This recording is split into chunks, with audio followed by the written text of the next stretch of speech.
প্রিয় মুক্তিকামী ছাত্র জনতা, আমরা দেখতে পাচ্ছি যে আমাদের এই অভ্যুত্থান এবং বিপ্লবের পরেই দেশে অরাজকতা নাশকতা করছে ফ্যাসিস্ট এবং তাদের দোসররা। আমরা দেখতে পাচ্ছি যে বিভিন্ন জায়গায় এখন গোলাগুলি চলছে, মন্দিরে হামলা হচ্ছে এবং নাশকতা ও লুটপাট করছে। আমরা মনে করি আমাদের যে ছাত্র নাগরিকদের অভ্যুত্থান তাকে নস্যাৎ করার জন্যই পরিকল্পিতভাবে এই ধরনের ঘটনা ঘটানো হচ্ছে।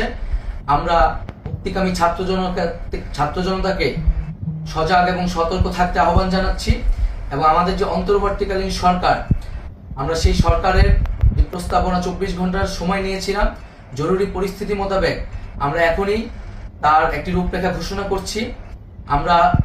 আমরা সিদ্ধান্ত নিয়েছি যে সর্বজন গ্রহণযোগ্য আন্তর্জাতিক খ্যাতিসম্পন্ন নোবেল পুরস্কার বিজয়ী ডক্টর মোহাম্মদ ইউনূসকে প্রধান উপদেষ্টা করে অন্তর্বর্তীকালীন সরকার গঠন করা হবে এবং ডক্টর মোহাম্মদ ইউনূসের সাথেও আমাদের কথা হয়েছে।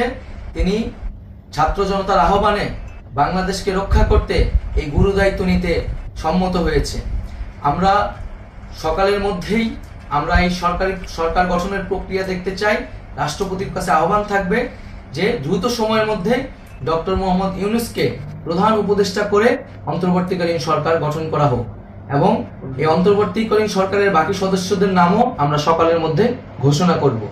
প্রিয় বন্ধুগণ, দেশে যে অরাজকতা চলছে, মানুষের জীবনের নিরাপত্তাহীনতা চলছে, সেজন্য আমরা রাষ্ট্রপতির কাছে আহ্বান জানাচ্ছি দেশে আইন শৃঙ্খলা পরিবেশ ফিরিয়ে আনার জন্য দ্রুত সময়ের মধ্যে কার্যকর ব্যবস্থা নিতে হবে এবং আইন শৃঙ্খলা বাহিনীকে সহযোগিতা করার জন্য মুক্তিকামী ছাত্র জনতাও রাজপথে থাকবে এবং অন্তর্বর্তীকালীন সরকার গঠন না হওয়া পর্যন্ত মুক্তিকামী ছাত্র জনতাকে রাজপথে থেকে তাদের যে অভ্যুত্থান, সেই অভ্যুত্থানকে রক্ষা করতে হবে।